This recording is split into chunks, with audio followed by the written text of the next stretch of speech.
Eu chamo-me Gelson Gomes Francisco, pastor da instituição Igreja Universal há 17 anos, e eu vim para contar mais ou menos, basicamente, aquilo que tem acontecido e o porquê eu aderi à reforma, assim como muitos companheiros também aderiram à reforma.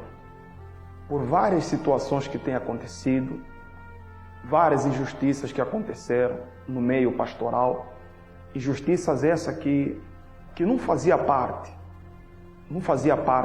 da instituição. Aliás, nenhuma injustiça Deus aprova, até porque Deus condena a injustiça. E a reforma veio hoje para consertar tudo isso. Só para terem ideia, várias situações que eu passei.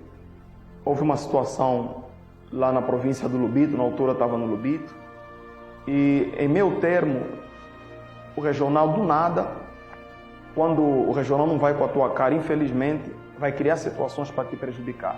E comigo aconteceu isso. Eu e a minha esposa tivemos que arrumar as malas. Eu saí do Lubito. No sábado fui chamado pelo regional brasileiro que estava na altura lá. Eu era o segundo da província. Fui chamado no sábado. No domingo, eu tinha que pegar voo de manhã com a minha esposa para vir aqui em Luanda. E depois de Luanda, fui mandado para a província do Bié. Só para terem ideia, eu nem fui ouvido pelo bispo. Era para pelo menos eles considerarem como pastor. E na época que nós estávamos, era para considerar o pastor para pelo menos ser ouvido. Se a calúnia que o regional levantou era verdade ou não, porque eu fui chamado de rebelde, que eu respondi a ele, que eu me levantei contra o regional, que não aceitava obedecer. E muitos obreiros, vocês do Lubito, que me conhecem, obreiros e membros, vocês sabiam de muita coisa que acontecia ali. E muitos obreiros que eu conversava com eles, obreiros que viam, davam força, não, pastor, vai dar tudo certo, que hoje nos condenam também, mas sabiam da verdade, do que acontecia no Lubito. Eu saí dali, fomos mandados para a província do Bié, e normalmente o que acontecia? Quando você era mandado para uma outra província, você já era visto como rebelde, você era mandado queimado já. Você, sem saber, já ligavam para o regional que estava lá, ou provincial, e já davam um falso relatório a teu respeito. Olha, está vendo alguém ali, está vendo um pastor assim, olha, maltrata ele, faz isso, faz daquilo dele. Mas como Deus é tão bom, e Deus sempre trabalha com a verdade, nós chegamos lá, fortes e firmes, não desanimamos, não baixamos a cabeça, fizemos o nosso trabalho, e Deus foi abençoando, porque Deus viu que era a injustiça que nós estávamos a passar. Mas o que mais nos deixou chocado é que não fomos ouvidos pelo bispo, simplesmente fomos desprezados, posso assim dizer. Quando você é chamado para sair de uma província para outra, pelo menos, independente da situação que o regional levantou a teu respeito, você deve ser ouvido. E muitos de vocês, obreiros e membros que nos acompanham, vocês conhecem o nosso caráter. Eu e a minha esposa sempre trabalhamos arduamente, duramente para ajudar as pessoas, porque era esse o nosso trabalho. E por isso nós aderimos à reforma hoje com o objetivo de dar um basta a essas injustiças. E só para terem ideia, quando eu estava na Catedral da FTU, na altura, eu fui chamado, uma vez disseram para mim, Gelson, se você quiser ser regional, você tem que fazer o procedimento, que é a vasectomia. Eu nunca aceitei, sempre fui firme nas minhas decisões, nunca bajulei, nunca puxei saco, por isso eu não era contado para muita coisa. Não era contado. E só para terem ideia, quando me foi colocado essa questão, que para eu ser regional, eu tinha que fazer a vasectomia, por não aceitar, ficar firme na minha decisão, o tempo foi passando, eu fiquei ali, fui colocando sempre, colocado de lado. Chegou um tempo do nada, o bispo liga para mim e pede para eu arrumar as malas, que eu iria para uma igreja no 30, lá no bairro do 30, no quilômetro 30, quem vai para o Ramires. Vocês conhecem aquele bairro, muitos de vocês conhecem, obreiros do 30 que estão acompanhando agora. Cheguei lá no 30, os obreiros são testemunha, chegamos lá novamente. Por nós sermos mandados assim, de qualquer jeito, não podia ser regional porque não aceitei fazer a vasectomia. A proposta que me foi feita na altura, não aceitei fazer, fiquei firme na minha decisão. e fui assumir uma igreja onde saiu um pastor solteiro. O pastor solteiro saiu de lá, eu como casado fui assumir aquela igreja, trabalhamos, minha esposa abraçou a causa lá, a escolinha, trabalhamos fortemente e fomos fazendo visita na casa dos membros.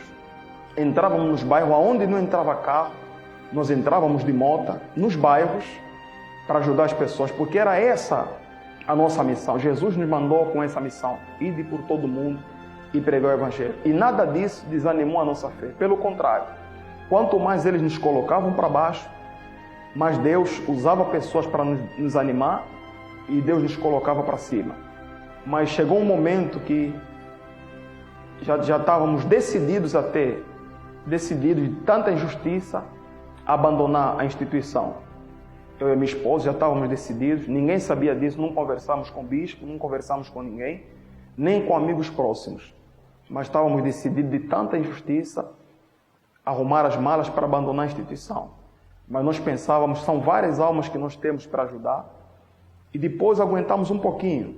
E quando surgiu a reforma, abraçamos de corpo, alma e espírito, com toda a nossa força, porque muita coisa aconteceu, obreiros e membros, que hoje nos condenam, nos criticam e nos vejam como rebeldes, porque é isso que eles fazem, é isso que eles implementam na cabeça das pessoas e criam conflito para hoje os nossos próprios irmãos, é engraçado isso, os nossos próprios irmãos se levantarem contra nós.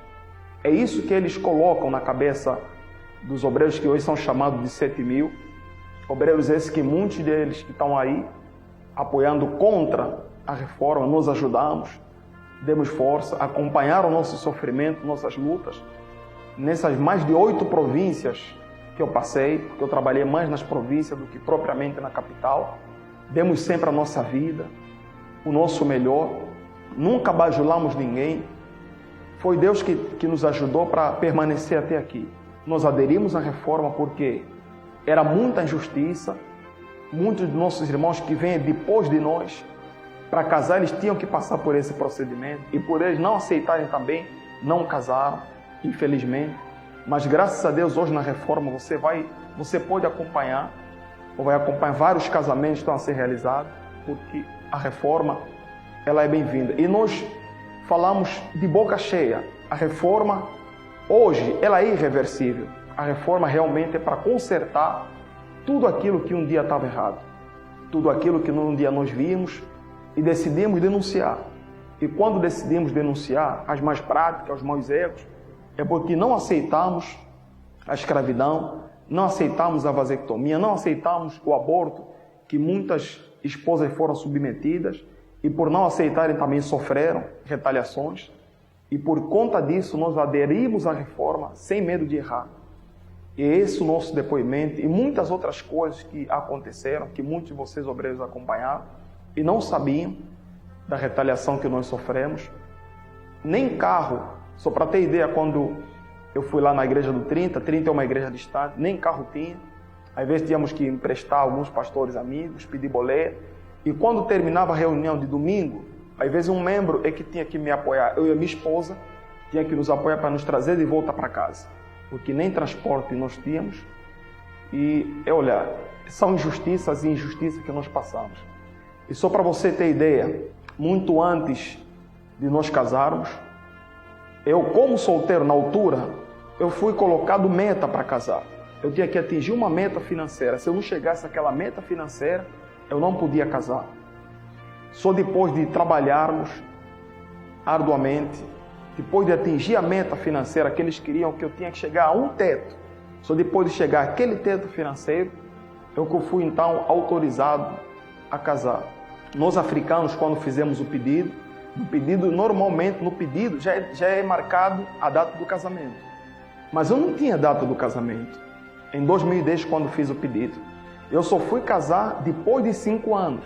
Só para terem ideia, depois de fazer o pedido, o noivado em 2010, só fui casar em 2015, na igreja onde eu estava, um mês, só para terem ideia, um mês era 1 milhão de kwanza, Fogueira Santa era 3 milhões e 300 a 3 milhões e 500. Eu tinha que trabalhar para atingir essa meta do mês de 1 milhão ou acima de 1 milhão, podia até chegar a 1 milhão e 300, 1 milhão e 400.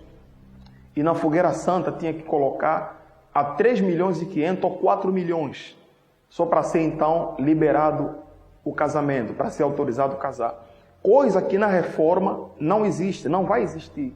Os pastores vão casar com a bênção de Deus, com a bênção da liderança na reforma. Repito, coisa que na reforma não vai existir, porque ela é bem-vinda e é por isso que nós abraçamos de corpo, alma e espírito. Se hoje nós lutamos contra os crimes e os irmãos ainda nos condenam, nós estamos a lutar por uma causa justa. É mais do que justa, porque muitos de vocês, obreiros, estão aí do outro lado. Eu tenho mais autonomia de falar, porque eu convivi durante 17 anos e mais com a instituição. Nós conhecemos a fundo o exterior e o interior da instituição, e muitos de vocês, obreiros, trabalham apenas no átrio, não sabem o que acontece nos bastidores. Nós conhecemos a fundo, e é por isso que nós estamos aqui indignados com tantas injustiças que aconteceram, e é por isso nós abraçamos a reforma. Eu quero deixar um recado a todos os membros, sociedade civil, obreiros. Vocês nos conhecem, sabem do nosso trabalho, do nosso caráter acima de tudo, que nós sempre nos empenhamos para ajudar a todos os membros. Não colocamos limite para ajudar, e por isso nós aderimos à reforma. Não se levanta contra os teus irmãos, aqueles que vocês conhecem, que vocês conviveram. E eu quero deixar esse recado a todos. A causa ela é justa, e que Deus abençoe a todos.